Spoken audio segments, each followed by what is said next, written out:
Bienvenidos maestros y maestras apasionados por la enseñanza a un nuevo episodio de tu podcast favorito. La lectura es mucho más que reconocer palabras en un texto. Es una ventana al conocimiento, una herramienta que nos permite analizar el mundo que nos rodea y una vía para desarrollar el pensamiento crítico. Pero, ¿qué sucede cuando nuestros estudiantes leen sin comprender? Nos enfrentamos al gran desafío de guiarlos en el proceso de interpretar, reflexionar y aplicar lo leído en su vida cotidiana. Como docentes, sabemos que una lectura superficial no es suficiente. Nuestros estudiantes necesitan herramientas para profundizar en los textos, conectar ideas y transformar la información en conocimiento significativo. Sin embargo, esto no siempre es fácil. Nos encontramos con estudiantes que leen sin entusiasmo, que no retienen la información o que se frustran al no comprender lo que tienen frente a ellos. Por eso, en este episodio, exploraremos estrategias prácticas y efectivas para desarrollar la comprensión lectora en el aula. Hablaremos sobre técnicas que van desde la activación de conocimientos previos hasta la formulación de preguntas clave, el uso de organizadores gráficos y la incorporación de la lectura en contextos significativos. Nuestra meta es que al finalizar este episodio cuentes con herramientas concretas para potenciar la capacidad lectora de tus estudiantes y transformar cada texto en una experiencia enriquecedora. Así que prepara tu libreta, abre tu mente y acompáñanos en este recorrido por la enseñanza de la comprensión lectora. Para entender bien un texto, primero necesitamos conectar la información con lo que ya sabemos. Isabel Soler nos dice que activar los conocimientos previos es clave para una buena comprensión. Un ejemplo que podemos aplicar en el aula es: imagina que en el aula de lengua española los estudiantes van a leer un fragmento del Enriquillo de Manuel de Jesús Galván. Antes de comenzar, la profesora les pregunta: ¿han oído hablar de Enriquillo? ¿Qué saben sobre los taínos y la colonización? Algunos estudiantes recuerdan haber visto su estatua en Santo Domingo o haber escuchado sobre él en historia. Otros mencionan los caciques taínos como Anacaona y Caonabo. Al hacer estas conexiones, los estudiantes pueden entender mejor la historia y su contexto.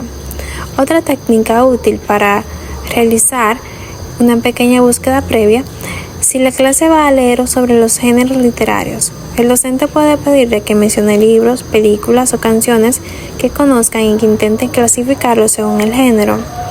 Así, cuando lean la teoría en el libro de texto, ya tendrán una idea clara de lo que trata el tema.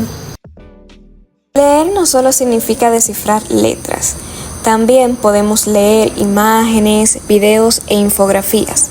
Isabel Soler nos dice que combinar diferentes formatos de texto ayuda a mejorar la comprensión. Un claro ejemplo de esto en el aula sería: en una clase sobre figuras literarias, en lugar de solo leer la definición de la metáfora, el profesor proyecta imágenes con frases como «sus ojos son dos luceros» o «el tiempo es un ladrón de recuerdo». Los estudiantes pueden ver cómo una idea abstracta se presenta visualmente, lo que les ayuda a entender mejor el concepto. También pueden escuchar canciones dominicanas y analizar las metáforas en la letra. Otro caso común en secundaria es la lectura de los cuentos de Juan Bosch. Para hacer la lectura más dinámica, el docente puede acompañarla con una dramatización en video o una historieta digital basada en el cuento que se está leyendo en ese momento. Esto ayuda a que los estudiantes se interesen más y comprendan mejor la trama y los personajes.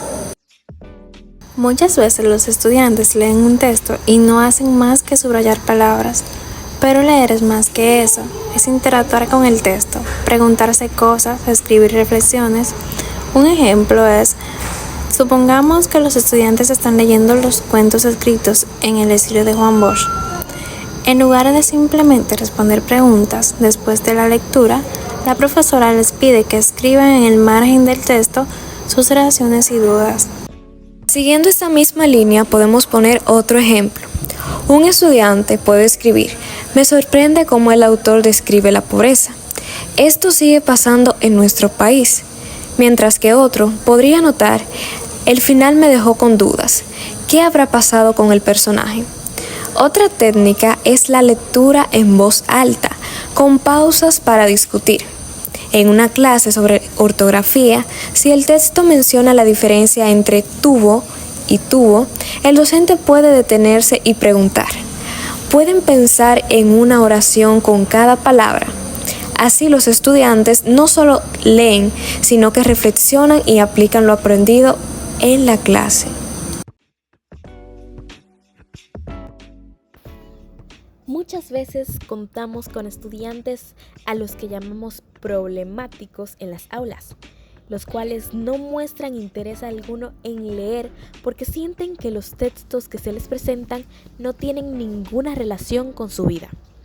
Una estrategia clave es seleccionar textos que hablen de temas que les interesen. Deportes, música, tecnología, redes sociales, historias de superación o incluso experiencias cercanas a su realidad. Una estrategia práctica sería realizar una encuesta rápida sobre sus intereses y buscar textos relacionados con esos temas. Podemos utilizar cómics, memes, letras de canciones o noticias actuales como punto de partida para la lectura. ¿Y por qué no también incluimos los juegos?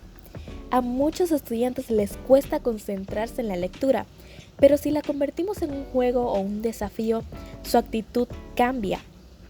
Una estrategia práctica sería organizar una competencia de comprensión lectora donde ganen puntos por responder preguntas sobre el texto o crear un escape room literario donde deben resolver acertijos para avanzar en una historia.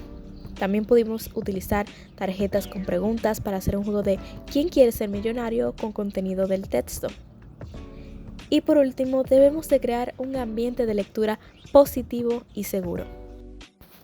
Para muchos estudiantes, leer en voz alta o compartir sus pensamientos sobre un texto puede resultar intimidante, especialmente si han tenido experiencias negativas con la lectura en casa o en la escuela. Podemos crear un rincón de lectura en el aula con cojines, libros interesantes y un ambiente relajado. Esto fomentará una cultura de respeto donde nadie se burle de los errores de lectura y celebremos cada avance en la lectura del estudiante sin importar qué tan pequeño sea. La comprensión lectora no es un don con el que nacemos, sino una habilidad que se desarrolla con práctica y motivación. Cada estudiante es diferente y tiene su propio ritmo de aprendizaje, pero como docentes tenemos la capacidad de acercarlos a la lectura de manera significativa. Hoy hemos compartido estrategias que pueden hacer una gran diferencia. Conectar la lectura con sus intereses, usar dramatización, juegos, lectura en voz alta, fomentar la escritura libre sin miedo y demás. Si logramos que nuestros estudiantes vean la lectura como una herramienta valiosa y no como una obligación, habremos dado un paso gigante en su formación. Te animamos a probar estas estrategias y adaptar cada una a las necesidades de tu grupo. Recuerda, la lectura no solo abre puertas al conocimiento, sino también a nuevas oportunidades de vida. Gracias por acompañarnos en este episodio de Lectura en Acción, estrategias para un aula comprensiva. Nos escuchamos en el próximo episodio.